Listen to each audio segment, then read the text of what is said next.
안녕하세요. 재활보험사무소 이재용 변호사입니다. 오늘 말씀드릴 내용은요, 지난번에 그 N번방 방지법 개정된 부분 설명을 드렸는데, 오늘 말씀드릴 부분은 이제 아동 청소년 성보호법도 이제 이 부분이 개정이 됐어요. 정확하게 말씀드리면 이제 2020년 5월 20일자로 국회 본회의에서 의결이 됐고, 조만간에 이제 정부에 이송이 돼서 대통령이 공포한 이후에 아마 공포일 즉시 시행이 될 겁니다. 그래서 지난번에 설명드렸던 부분하고 이제 다른 부분들이 있기 때문에, 그래서 오늘은 이제 아청법에 대해서 어떤 부분이 어떻게 바뀌었는지 좀 하나씩 짚어드리려고 합니다. 자, 그래서 일단은 먼저 이제 표현 자체가 좀 바뀌었어요. 기존에는 이제 아동 청소년용 음란물이라는 표현을 썼는데, 이제 이번에 법이 개정이 되면서 아동 청소년 성착취물이라는 표현을 쓰게 됐습니다. 그래서 어떤 뭐 법률적으로 어떤 큰 의미가 있다기보다는 이제 아동 청소년을 이용해서 어떤 음란물이 사용된다라는 것은 어떤 성착취 개념이다라는 부분을 더 이제 학대, 착취 이제 이런 부분들을 좀 부각을 시키는 표현이다. 이제 이렇게 보시면 되고요. 그 다음에 이제 조문으로 들어가면요. 지금 이제 대부분 개정된 부분이 그 아청법 제11조입니다. 이제 11조는 아동 청소년을 이용해서 음란물을 제작하고 배포하고 소지하고 이제 이런 관련된 조항인데, 이 11조가 지금 많이 바뀌었어요. 그래서 첫 번째 부분은 이제 2항에 영리를 목적으로 아동 청소년 이용 음란물을 배포하거나 뭐 소지하거나 이제 이런 경우에는 10년 이하의 징역에 처한다라고 기존에 돼 있었지만, 이번에 법이 바뀐 부분은 이제 10년 이하가 아니라 5년 이상으로 바뀌었습니다. 10년 이하, 그러니까 과거에서는 상한선이 10년이었던 거지만 지금은 이제 하한선이 5년인 거예요. 그래서 5년 이상으로 선고를 하도록 이렇게 법이 바뀌었고, 특이할 점은 이제 과거에는 이제 청소년 음란물을 영리 목적으로 뭐 배포를 한다든지 공공연하게 전시하든지 이제 이런 규정이었는데, 지금 그거 플러스 광고를 하거나 누구한테 소개를 하는 경우에도 역시 동일하게 5년 이상 징역에 처해질 수 있어요. 쉽게 얘기해서 내가 돈을 벌 목적으로 링크를 다른 사람한테 보여준다든지 전송을 한다든지 아니면 그걸 광고를 한다든지 이런 경우에도 역시 5년 이상의 징역형에 처해지도록 되어 있습니다. 그리고 사망.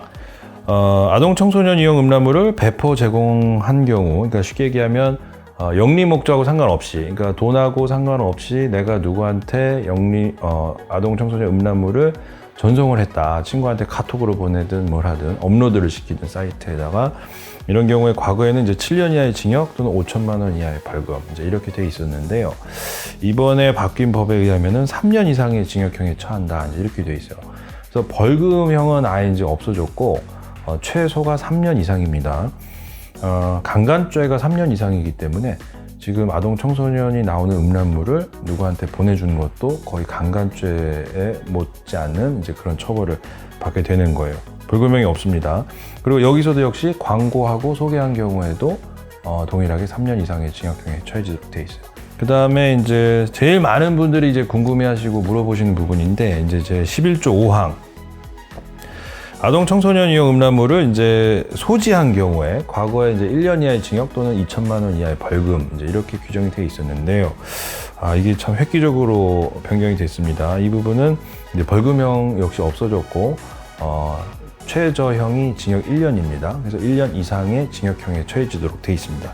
그리고 특이할 만한 부분은 과거에는 이제 소지한 경우만, 그러니까 다운로드를 받는다든지 이제 이런 경우에만 처벌을 했고, 단순하게 시청한 경우, 그러니까 스트리밍으로 지나가는 경우에는 별도로 처벌하지 않았었는데, 이번에 이제 신설된 조항에 의하면은 이제 단순하게 시청한 경우에도 징역 1년 이상에 처해지도록 돼 있어요. 그래서 대부분 분들이 아니 내가 모르고 봤는데 이거를 들어가서 봤더니 그게 아동 청소년 음란물이었는데 이거를 징역형에 처해질 수 있는 거냐 이제 이런 질문들을 많이 하시는데, 그거는 이제 아동 청소년 이용 음란물인 줄 알면서도 보거나 이제 소지한 경우에 처벌하는 것이라서 그 부분하고는 조금 다른 문제입니다. 물론 입증의 어떤 어려움이라든지 이런 부수적인 문제가 좀 발생할 수 있어요. 나는 분명히 모르고 본 건데 수사기관에서는 너 알고 본 거 아니냐 이제 이렇게 이제 조사를 할 수 있기 때문에 이제 여러 가지 정황을 보고 수사기관도 이 조항을 적용을 하면서 조사를 할 때는 여러 가지 정황을 아마 볼 겁니다. 그래서 무조건 봤다고 다 처벌된다라는 보다는 모르고 본 경우에는 당연히 처벌받으면 안 되겠죠. 내가 보고 싶어서 본 게 아닌데. 근데 이제 결국에는 입증의 문제가 좀 남는다라고 이제 보시면 될 것 같고요. 그다음에 또 한 가지 이번에 신설된 조항 중에 하나가 아동 청소년을 이용해서 음란물을 제작하는 사람이 상습적으로 그 행위를 했다라고 했을 때는 그 형량이 2분의 1까지 가중이 될 수 있어요. 그래서 뭐 일회성으로 제작을 한 게 아니라 계속 수차례 만들고 뭐 이렇게 했다라고 하면 원래 이제 제작이라는 경우에는 무기징역 또는 5년 이상의 징역 이제 이렇게 규정이 돼 있지만 상습적으로 했을 경우에는 이제 7년 6개월 이상의 징역 이제 이렇게 해석을 하실 수 있겠죠. 그다음에 또 한 가지 부분은 과거에는 이제 아동 청소년 관련된 이제 성범죄가 발생을 했을 경우에 일정 기관에 취업을 제한하도록 하는 규정이 있습니다. 그래서 취업 제한 규정이라고 하는데 과거에는 그 음란물, 아이들이 나오는 음란물 관련된 범죄에 있어서는 취업 제한 규정이 누락이 돼 있었어요. 그래서 뭐 당연히 이제 입법에 불비로 보였는데 이번에 그 조항이 명확하게 이제 신설이 돼서 단순하게 이제 소지한 경우, 단순하게 시청한 경우, 이제 이런 경우에도 취업 제한의 어떤 불이익을 받을 수 있도록 조항이 신설이 됐습니다. 그리고 이제 마지막으로 말씀드리면 이제 포상금 제도가 있는데요. 과거에도 이제 포상금 제도는 있었습니다. 근데 이제 포상금 제도에서 한 가지 이제 추가가 된 부분은 아동 청소년 음란물 관련된 제작 내지는 뭐 배포 이런 거를 이제 신고를 한 경우에는 일정 금액의 포상금을 지급하도록 돼 있습니다. 그래서 과거에 이제 없었던 규정이 이제 새로 포함이 된 거라서 이 부분도 이제 공포와 동시에 시행이 될 걸로 이제 예정이 돼 있습니다. 그래서 지난번 말씀드렸던 이제 N번방 방지법은 이제 성폭력 특례법하고 형법이었던 거고 이번에 이제 국회 본회의 의결을 통과한 것은 이제 아동 청소년 성보호법의 N번방 방지법입니다.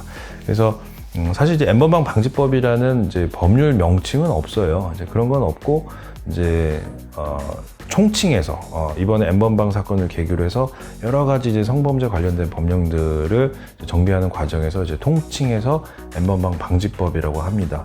그래서 이제 성범죄 관련된 그 처벌 규정들은 굉장히 여러 군데 좀 나뉘어져 있어요.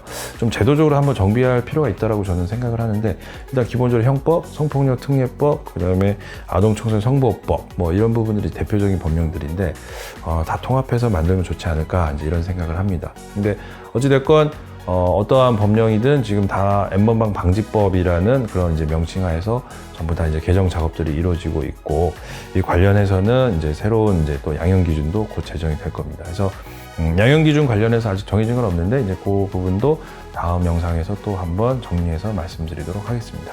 네, 감사합니다.